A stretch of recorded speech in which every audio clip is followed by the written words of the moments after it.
John Edward Jones, इनका जन्म 26 अगस्त 1983 में हुआ था। इनका पूरा बचपन यूटा में बीता।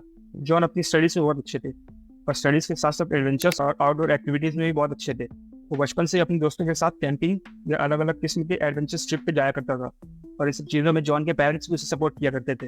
लेकिन 24 नवंबर साल 2009 में जॉन ने एक ऐसी केव में जाने का फैसला किया जो आगे जाकर उनकी जान के लिए खतरा बन चुका था। उनके दोस्त और रेस्क्यूअर्स ने उन्हें बचाने की बहुत कोशिश की, लेकिन वो इस काम में असफल रहे। कौन सी थी वो गुफा, और ऐसा क्या हुआ जिसने हंसते खेलते इंसान की जान ले ली? आज का वीडियो थोड़ा एक्सट्रीम हो सकता है कुछ लोगों के लिए, so sit back and relax. मेरा नाम है Sohail and you are watching 27 hours of survival. USA के यूटा काउंटी में एक केव स्थित है जिसका नाम है द नट्टी पट्टी केव, जिसकी लंबाई 1500 फीट है और गहराई 150 फीट, और इसकी दीवारें बहुत सक्रिय है। यहाँ पहुंचना बहुत मुश्किल काम है।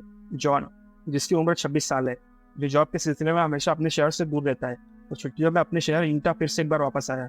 इनको अपने दोस्तों और परिवार से मिले हुए काफी ज्यादा वक्त हो चुका था। इसने सोचा कि वहां जाकर अपने दोस्तों और फैमिली वालों से मिल भी लेगा, और काफी वक्त से जॉन नट्टी पट्टी केव को एक्सप्लोर करना चाहता था।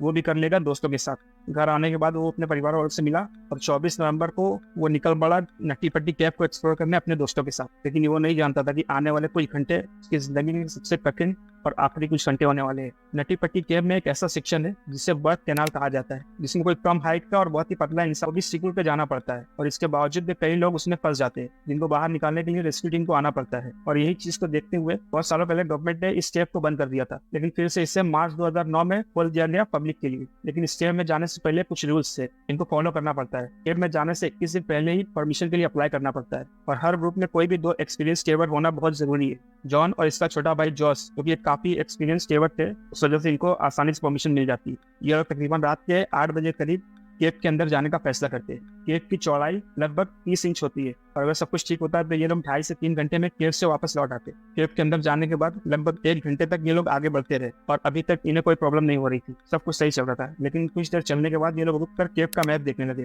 फैसला करते कि ये लोग इस केव की सबसे चैलेंजिंग जगह पर जाएंगे, जिसका नाम था बर्थ कैनाल। ये इतनी ज्यादा सक्रिय जगह थी कि आज तक इसे कुछ ही लोग क्रॉस कर पाए हैं। बर्थ कैनाल के अंदर घुसने के बाद आगे जाके एक थोड़ी सी स्पेस आती है जहाँ पे आप बॉडी को रिलैक्स करते हैं। तो इसके आगे बढ़ोगे तो लास्ट में जब केव जहाँ खत्म हो जाती है वहां पे एक छोटा सा रूम आएगा, वहां पर जाके आप अपनी बॉडी को टर्न कर सकते हो।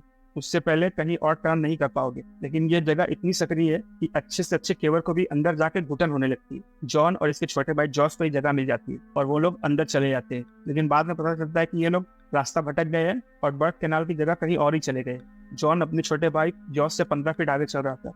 जॉन जैसे जैसे आगे बढ़ता है, आगे जाके जगह और भी सक्रिय होती जा रही है। इसे अभी तक लग रहा था कि ये बर्थ कैनाल में ही है, और आगे जाके जो रूम है वहां से खुद को टर्न बैक कर लेगा। अब तक ये कॉर्क्सक्रू एरिया में आ चुका था, और जिसकी बॉडी बहुत फ्लेक्सिबल है वही इसे पार कर पाएंगे। वो आगे बढ़ता रहता है कि इस उम्मीद में कि आगे बर्थ कैनाल के एंड में जो जगह आएगी वो वहां से खुद को टर्न बैक कर लेगा। तभी वो आगे जाकर एक ढलान वाले रास्ते से नीचे फिसलने लगता है। वो किसी तरह खुद को रोकता है दोनों हाथों से, और जोर से चिल्लाकर अपने भाई को आगे बढ़ने से मना करता है। थोड़ी और आगे वो बढ़ता है तो उसे होल दिखता है। उसे लगा कि यही बर्थ कैनाल का एंड है और यही वो रूम है जहां से वो खुद को टर्न बैक करेगा। लेकिन उसे ये नहीं पता था कि ये उसकी सबसे बड़ी और आखिरी गलती होने वाली है। दरअसल वो इस टेप का एंड था, और उसने जाकर ये पूरी तरीके से फंस चुका था, और इस जगह की चौड़ाई लगभग 18 इंच थी। तो जॉन कभी एक छोटे से रूम में भी बंद हो जाता है, कितना सफोकेशन होता है। और जॉन जो एक 18 इंच की दरार में फंसा हुआ था, उसकी क्या कंडीशन होगी उस समय। और तो और वो जिस तरीके से फंसा था, उसका पैर ऊपर था और सर नीचे की ओर था। वो खुद को किसी तरह ऊपर लाने की कोशिश करता, लेकिन जगह इतनी कम होती है कि अपने हाथ को भी हिला नहीं पा रहा होता है। वो अपने भाई को आवाज लगाता है, लेकिन जॉस अभी कॉर्क्सक्रू को क्रॉस कर ही रहा होता है। लेकिन जॉस अपने भाई की तरह इसे क्रॉस नहीं करता। वो कॉर्क्सक्रू में आके अपने पैर को आगे कर लेता है और सर को पीछे कर लेता है, जिस वजह से बहुत आसानी से कॉर्क्सक्रू को क्रॉस कर लेता है और उस जगह पे पहुंचता है जहाँ उसका भाई फंसा हुआ था। उसे अपने भाई का बस पैर दिखता है जो कि ऊपर की तरफ था। वो अपने पैरों को अपने भाई के पैरों में फंसाकर खींचने की कोशिश करता है, लेकिन उसकी ग्रिप छूट जाती है। तो बार बार ऐसा करने से दोनों फ्रस्ट्रेट हो चुके थे, और जॉस को लगा कि कोई प्रोफेशनली अब इसे इस केव से बाहर निकाल पाएगा। जॉन को यहाँ से बाहर निकालने के लिए प्रोफेशनल रेस्क्यूअर की मदद लेनी पड़ेगी। दोनों मिलकर ये डिसाइड करते कि जॉस केव के बाहर जाकर हेल्प लाएगा। जॉस का सर पीछे की तरफ था, इसलिए वो आसानी से बाहर निकल आता है। अगर जॉन भी कॉर्क्सक्रू में अपना पैर आगे कर लेता तो वो भी आसानी से स्टेप के बाहर आ सकता था, लेकिन उसकी ये गलती उसे बहुत भारी पड़ी। जॉस केव के बाहर आके सबको ये बात बताता है और तुरंत रेस्क्यूअर को बुलाया जाता है।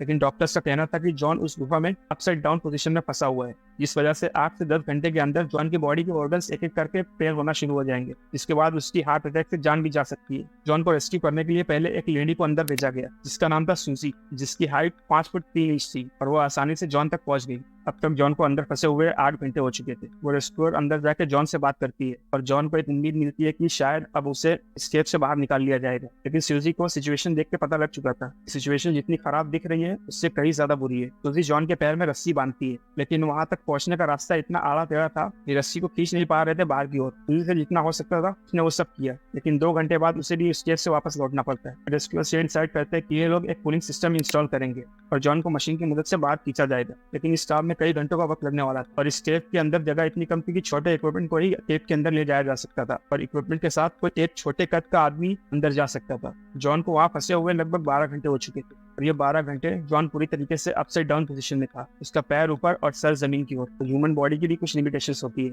लेकिन थैंकफुली जॉन के बॉडी ऑर्गन अभी तक ठीक थे, लेकिन धीरे धीरे करके इसके ब्लड सर्कुलेशन प्रॉब्लम होने लगी और सांस लेने में भी तकलीफ होने लगी। इसके दोनों पैर काम करना बंद कर चुके थे और उसके परिवार वालों के लिए सिचुएशन बद से बदतर हो चुकी थी। रेस्क्यूअर्स लगातार पेट के अंदर ड्रिल का काम कर रहे थे। इतना वक्त गुजरने के बाद रेस्क्यूअर्स ने पेट के अंदर एक कम्युनिकेशन सिस्टम इंस्टॉल किया, जिससे जॉन अपनी वाइफ एमिली और अपने परिवार वालों से बात कर सकता था। अपनी वाइफ से बात करके जॉन को थोड़ी उम्मीद मिली और दोनों एक दूसरे को दिलासा दे रहे थे कि सब कुछ ठीक हो जाएगा। जॉन को उस केव में फंसे हुए अब तक 18 घंटे से भी ऊपर हो चुके थे। कूलिंग सिस्टम को इंस्टॉल कर लिया गया था। एक रेस्क्यूअर जिसका नाम था रियान, उसको इस केव के अंदर भेजा गया। वो जॉन के पास पहुंचता है और उसके पैरों को रस्सी से बांध के कूलिंग सिस्टम की मदद से खींचता है, लेकिन जॉन के पैरों में बहुत तेज दर्द हो रहा था। वो जब भी कूलिंग सिस्टम से रस्सी को खींचता, जॉन तुरंत उसे ऐसा करने से मना कर देता। लेकिन थोड़ी देर बाद रियान फिर से एक बार कोशिश करता है और जॉन को धीरे धीरे करके थोड़ा ऊपर खींच लिया जाता है और रियान पहले तुरंत उसे कुछ पीने के लिए देता है। ऐसा लग रहा था कि जॉन को इस केव से निकाल लिया जाएगा, लेकिन थोड़ा और ऊपर खींचने के बाद उसका पैर ऊपर सरफेस से टच कर रहा था, जिसकी वजह से उसे और ऊपर नहीं खींच पा रहे थे और जॉन इस पोजीशन में अंदर फंसा हुआ था कि उसके पैरों को मोड़ा नहीं जा सकता था।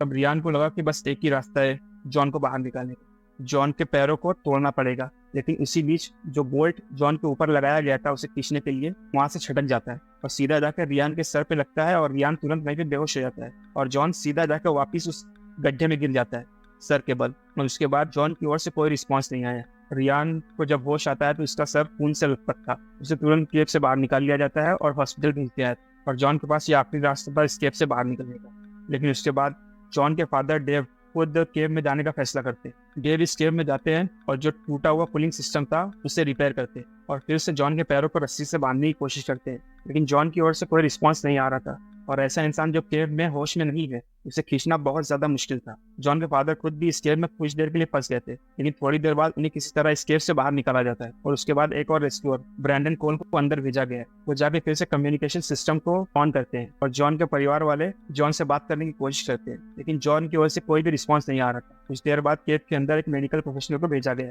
रेस्क्यूअर को शक था कि अब तक जॉन शायद मर चुका है। केव के अंदर जाके मेडिकल प्रोफेशनल ने इस बात को कंफर्म कर दिया कि John Edward Jones is no more. John अब इस दुनिया से जा चुका था। 25 नवंबर की रात 11:56 पे ये कंफर्म कर दिया गया था कि जॉन की डेथ हो चुकी है। 120 रेस्क्यूअर ने लगातार कोशिश करी जॉन को बाहर निकालने की, लेकिन जॉन के अपसाइड डाउन पोजीशन में होने की वजह से वो रेस्क्यूअर्स असफल रहे। डॉक्टर से कहा था कि ऐसी हालत में जॉन सिर्फ 8 से 10 घंटे तक ही जिंदा रह सकते हैं, लेकिन वो इस स्टेट में 27 घंटे तक अपनी जिंदगी के लिए लड़ते रहे। ये कोई चमत्कार से कम नहीं था। जॉन की बॉडी को इस केव से निकालने में रेस्क्यूअर्स की जान को भी बहुत बड़ा खतरा था, तो इसलिए डिसाइड किया गया कि जॉन की बॉडी को केव के अंदर ही छोड़ दिया जाएगा और उस जगह को कंक्रीट से सील कर दिया जाएगा और एक हफ्ते बाद नट्टी पट्टी केव को पूरी तरीके से बंद कर दिया जाएगा।